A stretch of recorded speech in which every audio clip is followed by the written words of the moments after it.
Hello बच्चों, let's read this question. The question says, RNA interference RNAi holds great potential as a therapeutic agent for the treatment of human diseases and as a biocontrol agent for controlling pests in the agricultural fields. An experiment was conducted to study the use of RNAi for the potential treatment of disorders of cholesterol metabolism. Some people possess genetic mutations with elevated levels of ApoB gene which predisposes them to coronary artery diseases. Lowering the amount of ApoB can reduce the number of lipoproteins and lower the blood cholesterol. Tracy Zimmerman and her colleagues used RNAi in 2006 to reduce the level of ApoB in non-human primates, cynomolgus monkeys.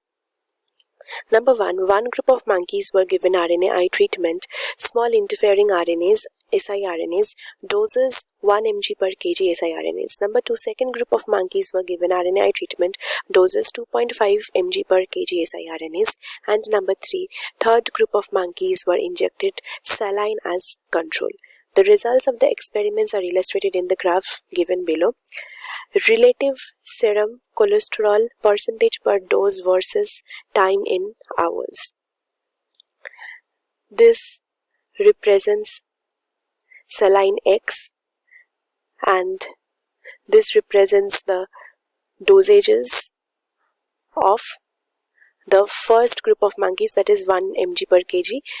Saline represented the third group of monkeys that were injected saline, and this black represents the second group of monkeys as given here, and the time along the x-axis is increased 24, 48, 144, then 264. Name the category of organisms in the living world where RNA interference RNAi takes place and why. तो हमको यहाँ पे question में एक experiment पहले दिया गया है जहाँ पे हमको ये बोल रहा है कि आरएनए इंटरफेरेंस जो बहुत ही एक इम्पॉर्टेंट एक मैकेनिज्म है और वो थेरेप्यूटिक एजेंट की तरह काम करता है, ह्यूमन डिजीजेस को ट्रीट करने में हेल्प करता है, बायो कंट्रोल एजेंट की तरह भी ये काम करता है. तो ये एक्सपेरिमेंट में ट्रेसी जिमरमैन के नाम से एक साइंटिस्ट था, तो उन्होंने क्या किया था कि एक एक्सपेरिमेंट परफॉर्म किया था जहाँ पे वो ये RNA interference RNAi technology use किए थे for treatment of disorders of cholesterol metabolism. तो कोलेस्ट्रॉल मेटाबॉलिज्म के डिसऑर्डर में क्या होता है कि जेनेटिक म्यूटेशंस होते हैं ApoB नाम के जीन में. जब उसका लेवल बढ़ जाता है तो कोरोनरी आर्टरी डिजीजेस होते हैं, और जब इनका लेवल हम कम कर सकते हैं तो ब्लड में कोलेस्ट्रॉल का लेवल्स रिड्यूस हो जाएंगे. तो यही ट्रेसी जिमरमैन ने देखा था. RNAi को यूज करके ApoB जीन का लेवल साइनोमोलगस मंकीज में देखे थे. One group of monkeys were given RNAi treatment जहाँ पे 1 mg पर kg डोज दिया गया था. सेकेंड ग्रुप में 2.5 mg पर kg siRNA डोज दिया गया था, और थर्ड ग्रुप जो था उनमें सलाइन कंट्रोल की तरह काम कर रहे थे. तो ऐसे एक्सपेरिमेंट देखा गया था जो कि एक ग्राफ में यहाँ पे प्लॉट हुआ है, और हमको ये बताना होगा कि RNAi इंटरफेरेंस जो टेक्नोलॉजी है वो कौन से कैटेगरी ऑफ ऑर्गेनिजम्स में होता है लिविंग वर्ल्ड में, और ये क्यों होता है, मतलब व्हाई डज दिस हैपन. तो हम यहाँ पे इस क्वेश्चन का की कंसेप्ट देखते हैं. The key concept for this question is RNA interference, that is RNAi. तो RNA इंटरफेरेंस एक ऐसा टेक्नोलॉजी है, दिस इज अ टेक्नोलॉजी, और ये ऑकर करता है इन द लिविंग सेल्स. तो ये सेल्स में होता है, और यहाँ पे क्या होता है कि जो ये RNA इंटरफेरेंस से क्या होता है कि एक mRNA रहता है, तो वहां पे mRNA में जाकर RNA जो है, RNA यहाँ पे जो यूज्ड हुआ है वो है siRNAs, that is small interfering RNAs. ये बाइंड करता है mRNA के साथ, बाइंड्स टू mRNA, और ये mRNA जो है ये प्रोड्यूस करता है प्रोटीन. सब जानते हैं mRNA प्रोटीन्स प्रोडक्शन करते हैं. तो ये प्रोटीन प्रोडक्शन जो करते हैं ये mRNA, वो जो mRNA है उसमें ये सिंगल स्ट्रैंडेड RNA जाकर बाइंड करके उसे डिग्रेड कर देता है, और अगर ये डिग्रेड हो जाता है तो यहाँ से जो प्रोटीन फॉर्मेशन होता है उसका लेवल्स यहाँ पे कम हो जाएंगे. So levels will be lowered, और अगर लेवल्स यहाँ पे लो हो रहा है तो ये प्रोटीन का लेवल लो हो रहा है, तो कॉरेस्पॉन्डिंग जो सेल्यूलर एक्टिविटीज जो इस प्रोटीन के कारण हो रहा है वो एक्टिविटीज कम हो जाएंगे. तो यही प्रिंसिपल यहाँ पे यूज्ड हुआ था। तो सबसे पहले हम आरएनए इंटरफेरेंस जो टेक्नोलॉजी है वो कैसे होता है वो हम देखते हैं। तो यहाँ पे हमारे पास ऐसे लॉन्ग डबल स्ट्रैंडेड आरएनए रहता है। So this is the double stranded RNA. तो ऐसे यहाँ पे डबल स्ट्रैंडेड आरएनए रहता है। तो जहाँ पे डाइसर एंजाइम आता है, डाइसर एंजाइम, और ये डाइसर एंजाइम आकर क्या करता है कि ये आरएनए को ऐसे छोटे छोटे पीसेस में डाइस कर देता है। So this becomes like this small strands of small double stranded RNase, ऐसे ये बन जाता है। So these small double-stranded RNAs are known as the siRNAs, that is the small interfering RNAs. तो क्योंकि ये small stranded है तो इसीलिए इसे हम small ये siRNA कहते हैं। तो ये क्या होता है, इनको हम पास करते हैं through RNA induced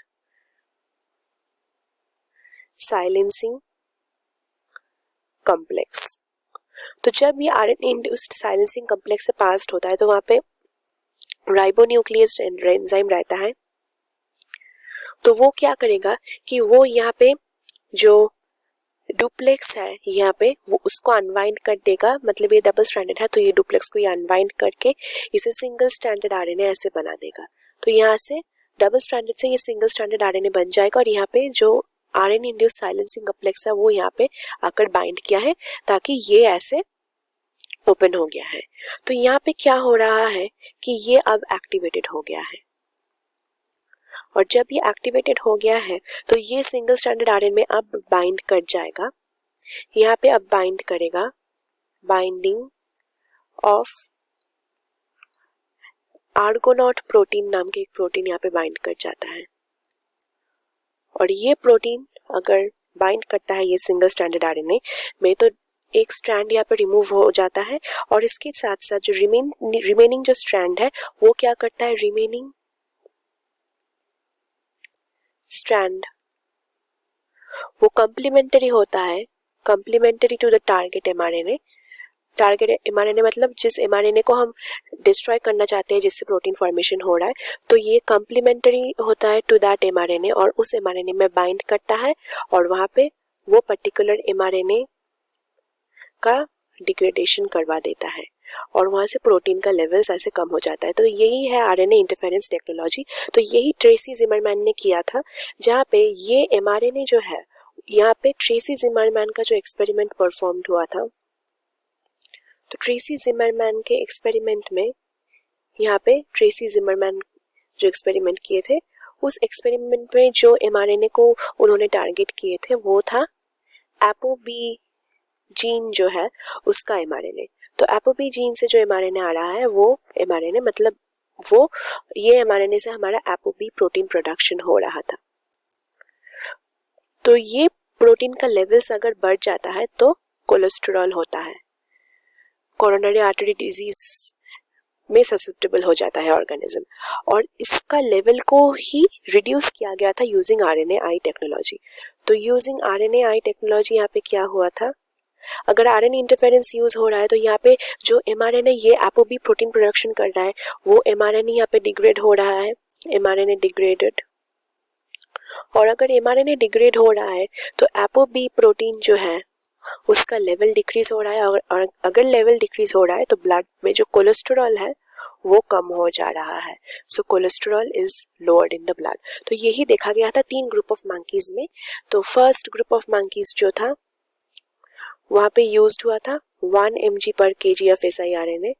second group जो था वहाँ पे यूज्ड हुआ था 2.5 mg पर kg, और थर्ड ग्रुप जो था वहाँ पे कुछ भी आरएनए इंटरफेरेंस नहीं यूज हुआ था, वहाँ पे सिर्फ सेलाइन यूज हुआ था। तो ये जो मंकीज है, क्योंकि यहाँ पे आरएनए इंटरफेरेंस टेक्नोलॉजी नहीं है तो यहाँ पे कोलेस्टेरॉल लेवल जो है ये कोलेस्टेरॉल लेवल ये मैक्सिमम रहेगा यहाँ पे, और इसके बाद यहाँ पे जो सेकेंड ग्रुप जो है वहाँ पे सबसे ज्यादा आरएनए-आई हो रहा है, आरएनए इंटरफेरेंस हो रहा है। तो यहाँ पे कोलेस्टेरॉल जो है, यहाँ पे कोलेस्टेरॉल लोएस्ट रहेगा, और ये 1 mg/kg जो है इसमें कोलेस्ट्रॉल इन दोनों के इंटरमीडिएट रहेंगे। तो यही हम ग्राफ में देखते हैं कि सलाइन जो है, सलाइन वाला जो मंकी है, सलाइन एक्स, वो हम देख सकते हैं यहाँ पे हाईएस्ट लेवल में, हाईएस्ट कोलेस्ट्रॉल इसमें है। फिर 1 mg/kg जो है उसमें उसका बाद है, और 2.5 mg/kg जो है इसका सबसे लोएस्ट है। तो यहाँ पे हमारा वो एक्सपेरिमेंट जस्टिफाइड हो गया है कि 1 mg/kg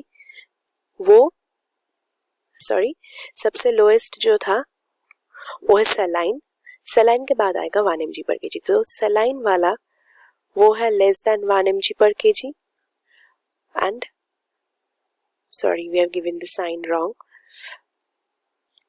तो सलाइन जो होगा, सलाइन में सबसे ज्यादा है, फिर 1 mg/kg और फिर लास्ट में 2 mg/kg।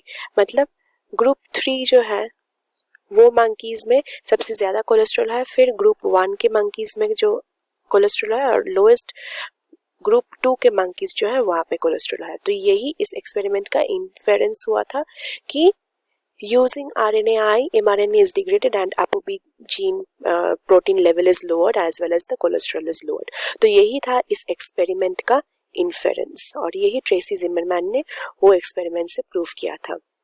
तो अब हम ग्राफ को देखते हैं और एक्सपेरिमेंट का फाइनल कंक्लूजन यहाँ पे करते हैं। तो ग्राफ में हम देख सकते हैं कि सलाइन एक्स जो मंकीज है, that is control group of monkeys, उनमें कोलेस्ट्रॉल लेवल टाइम के साथ इंक्रीज हो रहा है, और ये ब्लैक वाला जो है जहाँ पे आरएनए इंटरफेरेंस हो रहा है, वो बार ग्राफ में हम देख सकते हैं धीरे धीरे कोलेस्ट्रॉल लेवल डिक्रीज करते जा रहे हैं जैसे ही टाइम इंक्रीज हो रहा है। तो ये इन्फेरेंस क्या होगा हम देखते हैं। तो जैसे टाइम इंक्रीज हो रहा है वैसे ही आरएनए इंटरफेरेंस का जो लेवल्स है वो धीरे धीरे बढ़ते रहेंगे, और अगर आरएनए इंटरफेरेंस इंक्रीज हो रहा है तो कोलेस्ट्रॉल का लेवल यहाँ पे डिक्रीज करने लगेगा, वो हमने देख लिया है। कोलेस्ट्रॉल का लेवल अगर डिक्रीज कर रहा है तो यहाँ पे बार ग्राफ में ऐसे ट्रेंड हम देख सकते हैं। पर सलाइन जो मंकीज में दिया गया है, that is control group of monkeys, वहाँ पे क्या हो रहा है कि वहाँ पे ApoB प्रोटीन जो है उसका प्रोडक्शन धीरे धीरे टाइम के साथ इंक्रीज होने लग रहा है, और अगर ApoB लेवल्स एलिवेटेड है तो कोलेस्ट्रॉल का लेवल वहाँ पे बढ़ रहा है। तो इसीलिए हमारा ग्राफ में ऐसा हमको देखने को मिल रहा है। तो अब हम लास्ट पार्ट सॉल्व करते हैं क्वेश्चन का, जहाँ पे बोल रहा है कि आरएनए इंटरफेरेंस कहाँ पे होता है। सो RNAi occurs in eukaryotes in the living world. और ये यूकैरियोट्स में क्यों होता है लिविंग वर्ल्ड में?